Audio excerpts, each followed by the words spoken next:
नमस्कार। आज एक किस्से के साथ जाति जनगणना पर चर्चा के साथ मैं हूं डॉक्टर प्रसून। आज बात करेंगे कि कैसे दुनिया में सबसे पहले भारत में लोकतंत्र फला फूला और कैसे जात के कारण पूरी लोकतांत्रिक व्यवस्था ध्वस्त हो गई। जी हाँ, देश में जाति जनगणना का मुद्दा गरमाया हुआ है। विपक्ष इसे एक ब्रह्मास्त्र के रूप में इस्तेमाल करने की योजना बना रहा है। भारत, खासकर बिहार, जहां जाति जनगणना का बीज बोया गया है, वहां सदियों पहले लोकतंत्र का वट वृक्ष फैल चुका था, जो आज दुनिया का मुख्य शासन प्रणाली है। लेकिन उसी का सहारा लेकर अब लोकतंत्र को ही खत्म किया जा रहा है। आपको बता दें कि सत्ता की खातिर अगर नेता बिकाऊ हो जाएं, तो लोकतंत्र की नींव कैसे खराब होती है, इसका उदाहरण हमारी इतिहास में मिलता है। आपको बता दें कि बिहार की पूर्व आरजेडी जेडीयू सरकार ने बिहार में जाति सर्वे कराया। इसको आधार बनाकर बिहार में जातिगत आरक्षण की सीमा को 65% तक दिया गया। हालांकि आरक्षण की इस सीमा को कोर्ट ने खारिज कर दिया। अब आरजेडी नेता तेजस्वी यादव और कांग्रेस इस जाति जनगणना को पूरे देश में लागू करने की मांग कर रहे हैं। अगर जाति जनगणना हो और उसके आधार पर समाज के निचले पायदान पे लोगों को सरकार के कल्याणकारी नीतियों का फायदा हो, तो यह समाज और लोकतंत्र के लिए बेहद सराहनीय कदम होगा। किसी देश में स्थानीय और स्थिर लोकतंत्र की संभावनाएं तब बेहतर होती हैं जब उसके नागरिक और नेता लोकतांत्रिक विचारों, मूल्यों और प्रथाओं का दृढ़ता से समर्थन करते हैं। हालांकि सत्ता पाने के लिए जिस तरह से जाति जनगणना को जाति अस्मिता से जोड़ा जा रहा है, उससे समाज में कटुता फैलती जा रही है। देश में जिस तरह से इस विवाद को हवा दिया जा रहा है, वैसे भारत जैसे बहुलवादी देश में यह एक त्रासदी साबित हो सकती है। वर्तमान में कुछ राजनेताओं की महत्वाकांक्षाओं को देखते हुए यह समाज को जोड़ने की बजाय तोड़ने वाला फैसला साबित हो सकता है। देश में जिस तरीके से इस विवाद को हवा दी जा रही है, वैसे में भारत जैसे बहुलवादी देश के लिए यह एक त्रासदी भरा कदम है। वर्तमान में कुछ राजनेताओं की महत्वाकांक्षाओं को देखते हुए यह समाज टूट सकता है। इसका सबक सबसे पहले हमें इतिहास में देखने को मिलता है। भारत में आज से लगभग 2600 साल पहले बिहार की धरती पर लिच्छवी गणराज्य का उदय हुआ था। यह वज्जी संघ का हिस्सा था। इस गणराज्य में आज के भारत की तरह ही बहुलता थी। दरअसल मगध साम्राज्य के बगल में लिच्छवी गणराज्य था। इसकी राजधानी वैशाली यानी बिहार थी। यहाँ की शासन पद्धति गण और संघ के तौर पे थी। इसे गणराज्य के रूप में चित्रित किया जाता है। इस संघ में 8 कुल शामिल थे, जिन्हें अष्टकुल कहा जाता था। यह वज्जी संघ नेपाल से फैला हुआ था और इन सभी राज्यों, जिन्हें महाजनपद कहा जाता है, के प्रमुख यानी राजा इसमें भाग लेते थे। बौद्ध धर्म ग्रंथ दिघ निकाय में इस बारे में विस्तृत चर्चा है। ये राजा सभा में एकत्रित होकर गणराज्य के आर्थिक, सामाजिक, राजनीतिक और रणनीतिक पहलुओं पर चर्चा करते थे और सर्वसम्मत से गणराज्य की भलाई के लिए काम करते थे। हालांकि लिच्छवी सहित जितने भी 16 गणराज्य और राजशाही थी, सबका प्रमुख क्षत्रिय राजपूत ही होता था। इसमें शाक्य, चेदी आदि गणराज्य भी शामिल थे। उस दौरान मगध साम्राज्य का शासक अजातशत्रु लिच्छवी गणराज्य पर आक्रमण की योजना बना रहा था। अजातशत्रु अपने मंत्री वत्सकार को साथ लेकर भगवान बुद्ध से सलाह लेने के लिए पहुंचा। हालांकि भगवान बुद्ध ने इसकी अनुमति नहीं दी। बुद्ध ने लिच्छवी गणराज्य के भविष्य पर टिप्पणी करते हुए अपने प्रिय शिष्य आनंद से कहा था, जब तक वे यानी लिच्छवी गणराज्य के कुल प्रमुख अपनी सभा में एक साथ मिलकर बैठकर फैसले लेंगे, परस्पर विचार विमर्श से समस्याओं को सुलझाएंगे, सहमतियों का सृजन करेंगे, अपने वरिष्ठ लोगों का सम्मान करेंगे, तब तक उनका गणराज्य जीवित रहेगा और सुरक्षित रहेगा। गणराज्य का राजा या प्रमुख को हमेशा क्षत्रिय होता था। लिच्छवी, जो वर्तमान नेपाल में काठमांडू घाटी और उत्तरी बिहार के एक बड़े हिस्से पर शासन करते थे, लगभग 7000 परिवार प्रमुखों की एक सभा द्वारा शासित होते थे। लिच्छवी गणराज्य में 3 प्रमुख पदाधिकारी मिलकर काम करते थे। जिनको शासक प्रमुख, उप प्रमुख और सेना प्रमुख कहते थे। वज्र संघ के रूप में लिच्छवी, चेदी, शाक्य आदि जितने भी 8 महाजनपद थे बेहद ही ताकतवर थे। हालांकि गणराज्य होने के कारण इनके प्रमुख युद्ध जैसी राष्ट्रीय विपत्ति के समय और विषय पर सर्वसम्मत से आगे बढ़ जाते थे, लेकिन आंतरिक राजनीतिक और प्रणाली को लेकर उनके बीच अक्सर खींचतान होती थी। लिच्छवी, शाक्य, चेदी गणराज्य में भी यही कहानी थी। लिच्छवी गणराज्य में कहा जाता है कि कुलीन 7000 परिवार के प्रमुख शामिल थे, जिनमें व्यापारी से लेकर हर वर्ग के लोग शामिल थे। हालांकि इसमें स्त्रियां, ब्राह्मण, दास और नाई को शामिल होने की इजाजत नहीं थी। हर वर्ग के लोग अपने अपने समाज के लिए सभाओं में खींचतान करते थे, उनके लिए अधिक से अधिक रियायत या प्रभाव चाहते थे। इससे इन गणराज्यों में वैचारिक विभाजन हो गया। वैचारिक विभाजन के साथ ही उनमें सत्ता संघर्ष भी गहरा होता चला गया। ये सब कुछ सिर्फ राष्ट्र की बजाय सिर्फ अपने वर्ग को महत्व देने का परिणाम था। परिणाम ये हुआ कि लिच्छवी सहित ये सभी गणराज्य अपने सत्ता को बचाए रखने पर विशेष ध्यान देने लगे। इससे राजतंत्र वाले मगध और कौशल जैसे पड़ोसियों की इन पर निगाह पैनी होती गई। आर्थिक खींचतान और संघर्ष में लिच्छवी कमजोर होता गया। जो लोकतंत्र की जननी थी अब वही कमजोर होती चली थी। आखिरकार मगध साम्राज्य के साथ युद्ध में लिच्छवियों की हार हुई और एक तरह से मगध ने एक एक करके सभी जनपदों और महाजनपदों को अपने अंदर समाहित कर लिया। इस तरह संघर्ष में लिच्छवी और वज्जियों का नाश हो गया। बाद में गुप्त साम्राज्य में अंततः नष्ट हो गया। इस तरह से यह राज्य आज से लगभग 1000 सालों तक चलता रहा। इस दौरान इस संघ में शासित राज्यों में हर क्षेत्र में उन्नति हुई।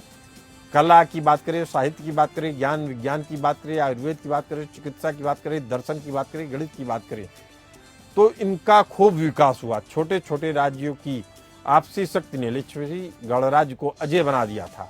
हालांकि आपसी झगड़े ने बाद में इसे बेहद कमजोर बना दिया। लिच्छवी सहित अन्य गणराज्यों के पतन का प्रमुख कारण आंतरिक सत्ता संघर्ष और प्रभावशाली गुट द्वारा उस सिंहासन पर नियंत्रण करने की कोशिश के अलावा उस समय के साथ लोकतांत्रिक शासन के प्रति प्रतिबद्धता भी कम होती चली गई। आपसी तालमेल, सत्ता संघर्ष और राष्ट्र के बजाय गुट को प्राथमिकता के कारण जिस लिच्छवी गणराज्य ने दुनिया को पहला लोकतंत्र दिया वह कमजोर होकर तबाह हो गया। उससे आज भी हम सबक ले सकते हैं। आज की आधुनिक राजनीति को उससे सीखने की जरूरत है।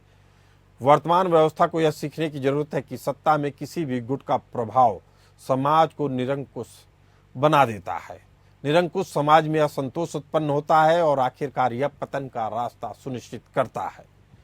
लिच्छवी गणराज्य आज की राजनीति में जाति जनगणना के नाम पर गुटों, जिसे जाति कहना उचित होगा, सत्ता संघर्ष चल रहा है। इसका केंद्र जाति जनगणना है। इस जाति जनगणना में किसी नेता ने ये नहीं कहा कि सर्वे में इस बात की चर्चा हो कि विकास के क्रम में कितने परिवार पीछे छूट गए और उनकी संख्या गिनी जाए। जाति के आधार पर आज के समाज में अमीर गरीब का निर्धारण नहीं हो सकता।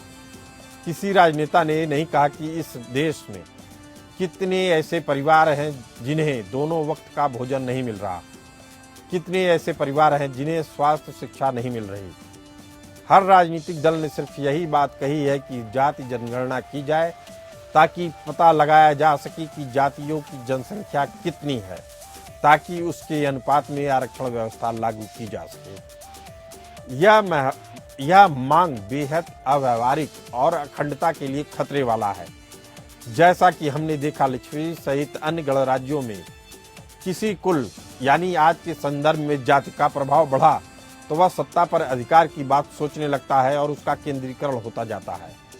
लोकतंत्र पीछे छूटता जाता है। जाति जनगणना को आधार बनाकर पिछड़े वर्ग के लिए और आरक्षण की मांग की जा रही है। सत्ता प्राप्ति के लिए इनमें से अन्य जातियां भी जोड़ी जाती हैं, लेकिन उन्हें इसका लाभ नहीं मिल पाता, क्योंकि इन वर्गों में जो जातियां समृद्ध और सक्षम हो चुकी हैं वे इसका लाभ स्वयं उठा लेती हैं। इससे आपसी भेद और संघर्ष बढ़ने का खतरा बढ़ता जाता है। जाति जनगणना हो, लेकिन इस निचले पायदान पे खड़े लोगों की भलाई के लिए हो।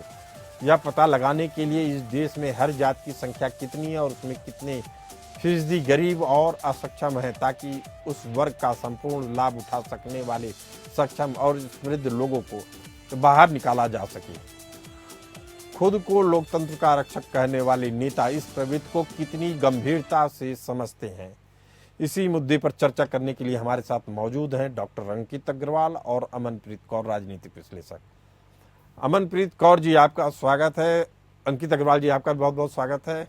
अमनप्रीत जी, पहला सवाल, राजनीति कहाँ ले जा रही है देश को? जात की बात होती है, जाति जनगणना की बात होती है, गरीब जनगणना की बात कब होगी?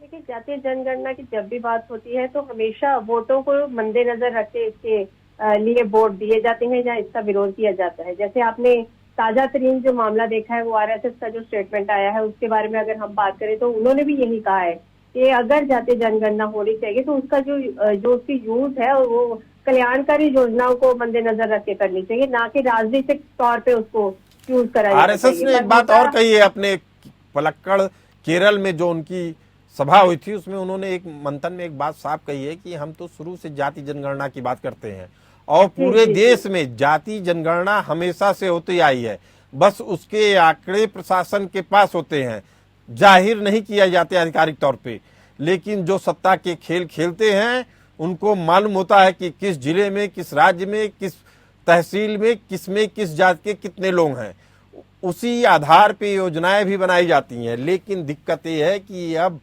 बेशर्मी की इंतहा इतनी है कि गरीबों को भूलकर केवल जात की राजनीति की जा रही है, उनको उनके पेट भरने की बात नहीं की जाती है, जैसा हमने अपनी रिपोर्ट में दिखाया। तो फिर सवाल वही होता है कि क्या इस तरह की राजनीति लोकतंत्र पे हमला है?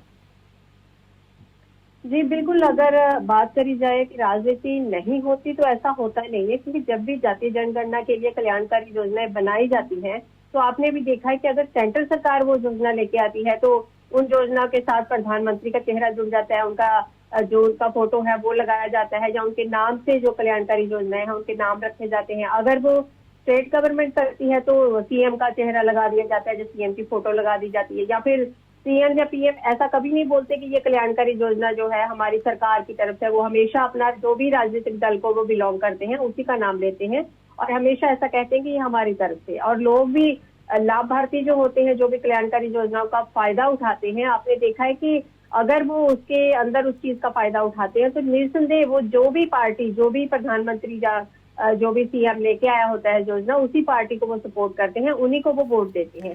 तो ये राजनीतिक दल जो हैं ये खूब जानते हैं कि ये जो लाभार्थी होते हैं या फिर कल्याणकारी योजनाओं के जो लोग फायदा उठा रहे होते हैं, अगर वो योजनाएं उनके लिए लेके आते हैं तो निस्संदेह फायदा उनको ही, उनके राजनीतिक दल को ही मिलता है। अमनप्रीत कौर जी, क्या आज के नेता जनता को मूर्ख समझते हैं? उनको समझ में नहीं आ रहा है कि अगर वह देश की अस्मिता से, अखंडता से खिलवाड़ कर रहे हैं तो उनकी इस राजनीति को जनता भी खूब समझती है?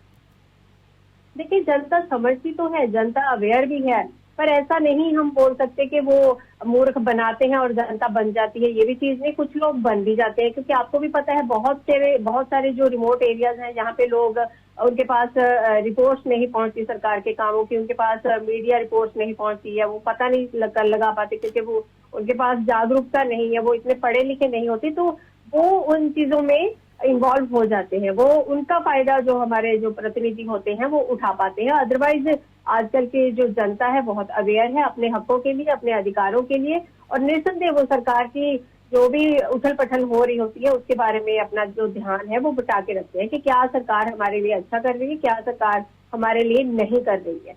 तो ये चीजें हैं कि अगर भाजपा के, कई बार आपने देखा है कि जैसे गृह मंत्री ने भी, अमित शाह जी ने भी एक बार बोला था कि भाजपा जो है वो जातीय जनगणना के विरोध में नहीं है। जेपी नड्डा जी ने भी एक बार बोला था कि जातीय जनगणना के विरोध में नहीं है, जातीय जनगणना के विरोध में नहीं है, लेकिन गरीबों की गणना क्यों नहीं है? पर उनके कार्यशैली से ऐसा लगता है, विपक्ष भी ऐसा कहता है, मीडिया भी ऐसा कहता है कि जो अल्पसंख्यक हैं, जो उनके लिए वो ज्यादा योजनाएं लेके नहीं आते हैं, तो इसलिए ऐसा लगता है कि वो कहते कुछ है और करते कुछ है। हालांकि इस चीज का आरक्षण पे भी बहुत बड़ा प्रभाव पड़ता है। चलिए ठीक है। डॉक्टर अंकित अग्रवाल, अगर इतिहास को हम लोग ध्यान से देखें, लिच्छवी गणराज्य का जैसे मैंने इतिहास बताया, लोकतांत्रिक प्रक्रियाएं थी, सारी चीजें थी, लेकिन जो अपने कुल की राजनीति करते थे, जिसको आधुनिक भाषा में जाति कह सकते हैं, वो अपने हितों की बात करने लगे और धीरे धीरे लोकतंत्र का खात्मा हो गया।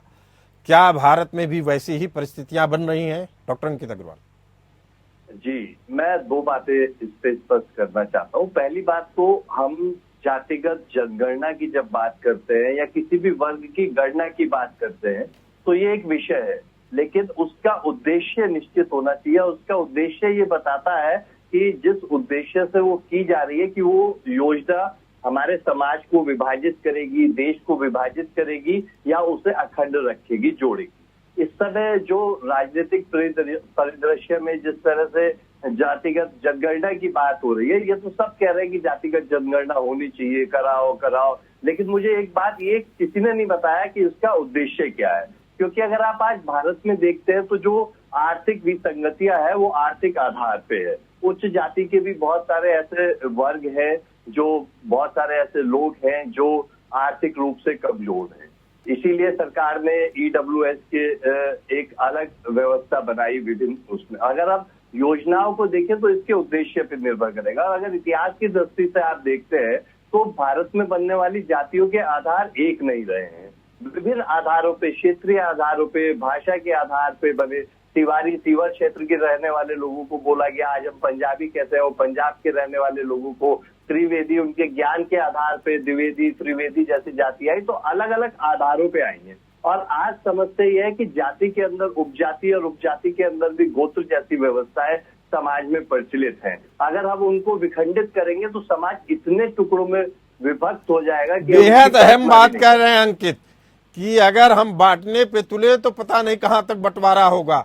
जो बात आप समझ रहे हैं, जो बात अमनप्रीत कौर समझ रही हैं, क्या देश के राजनेता नहीं समझ रहे हैं? उनको नहीं समझ में आ रहा है कि ये लोग, वही लोग जात के बारे में बात करते हैं, जात के जरिए देश को टुकड़े टुकड़े करने के बारे में सोचते हैं, जो देश का भला नहीं चाहते हैं। उसमें विदेशी शक्तियां भी हैं और कुछ जयचंद भी शामिल हैं। अंकित जी, परसों जी, जैसा आपने कहा कि लिच्छवी गणराज्य का भी अंत तभी हुआ जब व्यक्ति ने व्यक्तिगत लाभ को, व्यक्तिगत हितों को सार्वजनिक लाभ से आगे रखा। और मुझे लगता है आज के राजनेताओं की भी यही समस्या है कि वो व्यक्तिगत हितों को सामाजिक हितों से आगे रख के इस तरह की राजनीति करते हैं, अन्यथा इसकी कोई आवश्यकता है नहीं। और ये बात नेता समझे ना समझे, मुझे लगता है भारत की जनता इतनी जागरूक है कि आज नहीं तो कल उन्हें समझा देगी और विकास की और राजनीति का प्रभाव होना चाहिए और वो होगा। चलिए ठीक है। अमनप्रीत कौर जी, आपने देख लिया कि किस तरीके से एक जो बड़ा साम्राज्य था, लोकतांत्रिक साम्राज्य था, वो टूटता चला गया। और जब टूटन शुरू हुई तो पहले जात में बटा, कुल में बटा, उसके बाद फिर बिखराव पूरी तरीके से हो गया और 1000 साल का साम्राज्य मिनटों में खत्म हो गया। ऐसी स्थितियां, परिस्थितियां लोकतंत्र के लिए कितनी जवाबदेह हैं या उसके लिए कितनी खतरनाक है? अमनप्रीत जी, देखिए खतरनाक तो है। अगर लोकतंत्र की हम बात करें तो खासकर अगर भारत देश की बात करी जाए तो हमारा भारत देश विभिन्न जातियों के लोगों से बना हुआ है। तो यहाँ पे अगर जाति की बात उठाई जाती है, जाति जनगणना की बात हो जाती है, तो वो बहुत ही, एक तो सेंसिटिव है, दूसरा वो इम्पोर्टेंट भी है। इसको हम एक साइड पे नहीं रख सकते। पर दूसरा है कि वही की फोकस क्या है उसका, जो हम करना चाहते हैं जाति जनगणना, वो क्यों करना चाहते हैं ये जान लेना जरूरी होता है। क्योंकि आपने देखा है कि जो सरकारें होती हैं, जो भी जनगणना की पॉलिटिकल लीडर इसकी विरोध में खड़े होते हैं, जिसके हित में खड़े होते हैं, उनका जो मकसद है, उनका मकसद लोगों की भलाई नहीं होता। उनका मकसद सिर्फ और सिर्फ वोटों की गिनती होता है। वोटों की गिनती होगी, लोगों के लिए, वो लाभार्थियों के लिए जो कुछ कल्याणकारी योजना लेके आएंगे। अमनप्रीत जी, सवाल ये है कि ये लोकतंत्र के लिए कितना बड़ा खतरा है? लोकतंत्र के लिए, अगर लोकतंत्र के लिए खतरा है, जैसा आप स्वीकार कर रही हैं, तो भारत के पास क्या विकल्प बचा है, या भारत के राष्ट्रवादियों के पास क्या विकल्प बचा है? देखिए विकल्प तो यही है कि जैसे जो हमारा देश का संविधान के अनुसार हमारा देश चल रहा है, वैसे ही अगर चलेगा तो कोई दिक्कत नहीं है। पर जैसे आपने देखा कि हमारे देश में अभी बहुत सालों से ऐसा लगने लगा है कि जो हमारे देश की सरकार है वो तानाशाही की तरफ उनका जो झुकाव है वो ज्यादा होता जा रहा है। वो लोकतंत्र की बहुत सारी चीजों को इग्नोर करते हुए नजर आते हैं। बहुत सारे, जैसे विपक्ष होता है, पक्ष होता है, उनमें अगर बहस की बात कर ले, पार्लियामेंट हाउस की, संसद के अंदर की जो कार्रवाइयां होती हैं उनके ऊपर नजर डाल ले, तो बहुत सारी घटनाएं ऐसी हुई हैं प्रसन्न जी बीते समय में कि ऐसा लगता है कि हमारे देश का जो लोकतंत्र है वो खतरे में है।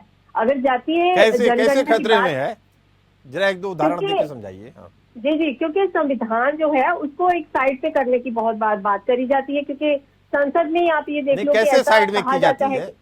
वही स्पष्ट ऐसा कीजिए। कहा हाँ। जाता है कि जैसे संविधान के अनुसार किसी भी जाति को, किसी भी वर्ग को, किसी भी धर्म को हम लोग उसका नाम लेके नहीं बुला सकते, या हम संसद में जब डिस्कशन होती है, पार्लियामेंट सेशन चलते हैं, तब किसी को भी उसकी जाति के नाम से या उसके धर्म के नाम से हम किसी भी तरह तो से ये कौन दोबारा काम कर रहा है? बात नहीं कर विपक्ष कर सकते। रहा है या सत्ता पक्ष कर रही है? आप तो पक्ष जो कर बातें रहे हैं, कर रहे हैं निसंदेह। विपक्ष कर रहा होता है वो काम। निसंदेह सत्ता पक्ष कर रहा है। आपको नहीं, पता नहीं, है कि विपक्ष कर हमारी रहा है। पार्टी के जो आप फिर बता जी, रहा हूँ मैं अभी- आपको। अंकित जी, अग्रवाल कुछ अभी- कहना चाह रहे हैं। अंकित अग्रवाल की बात सुनिए जी। सर, मैं इसमें दो बातें कहना चाहता हूँ। पहली बात तो जब हम पार्लियामेंट के स्तर की बात करते हैं, संविधान की बात करते हैं, तो हमें ये भी समझना होगा कि पार्लियामेंट के अंदर का स्तर कब से गिरना शुरू हुआ। इतिहास की दृष्टि से अगर आप देखेंगे तो ऐसा नहीं है कि ये सारे विषय आज से आने शुरू हुए, ये बहुत पहले से था। और मैं किसी भी पार्टी का प्रवक्ता नहीं हूँ, किसी पार्टी को एक मत नहीं दूंगा। मुझे लगता है इस पक्ष के लिए दोनों ही पक्ष और विपक्ष से मिलकर संसद बनती है, और जब कोई भी स्तर ऊंचा उठता है या नीचा होता है उसके लिए दोनों जिम्मेदार होते हैं। अगर आप वर्तमान डिबेट में देखें, अंकित जी आप बेहद सही बात कह रहे हैं।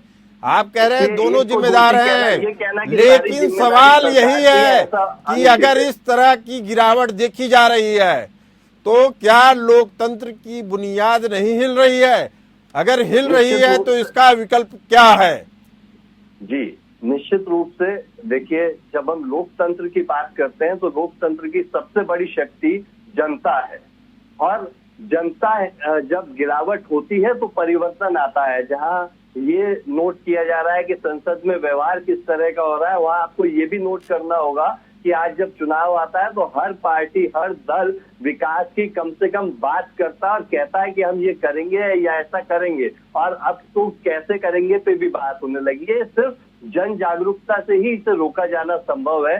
जनता जितनी जागरूक होती जाएगी उतनी ये सारी समस्याएं कम होती जाएगी। अभी हमारी समस्या यह है कि हम जब कोई भी समस्या होती है तो उसमें पहली गलती किसकी ढूंढते हैं और उसी को दोषी मानते हैं। मेरा मानना ये है कि जब भी कोई गलती होती है दोनों तरफ से होती है और उसको रोका जाना चाहिए। और उसे अंकित अग्रवाल जी, दोनों तरफ से गलती तो होती है, लेकिन गलती को बढ़ावा कौन देता है? जनता देती है। निश्चित रूप और से खामियाजा सबसे ज्यादा कौन भुगतता है? जनता ही, जनता। और अब जनता को ही फैसला करना है कि वह किसकी तरफ रहेगा। पार्टी की तरफ नहीं बात कर रहा हूं, देश की तरफ रहेगा, राष्ट्र की तरफ रहेगा कि राष्ट्र विरोधियों की तरफ रहेगा। उस जनता को मालूम होता है कि हमारे फैसलों का क्या असर पूरे देश पे पड़ेगा, और जो निजी फायदों के लिए राष्ट्र का नुकसान करता है वह समझ लीजिए आने वाले समय में अपना घर फूंक तमाशा देखने वाला है। इस तरह के व्यवहार से न राष्ट्र का भला होता है, न उन परिस्थितियों का भला होता है जिनको हम लोकतंत्र कहते हैं। जिस तरह की हमको सुविधाएं मिल रही हैं वो राजतंत्र में नहीं मिलती हैं। हमारे उत्थान की बात की जाती है तो जो परिस्थितियां लोकतंत्र में मिलती हैं हमें, वह परिस्थितियां राजतंत्र में नहीं मिलती हैं। इन परिस्थितियों का सम्मान करना चाहिए, इन्हें बनाए रखना चाहिए, और ऐसा न हो कि हम बढ़ते बढ़ते हमारे अस्तित्व पे ही सवाल खड़ा हो जाए। अब आप दोनों इस चर्चा में आए और इस डिबेट का हिस्सा बने, आप लोगों को बहुत बहुत धन्यवाद। फिलहाल इस चर्चा में इतना ही, हमें दीजिए इजाजत। चलते रहिए एपीएन न्यूज के साथ।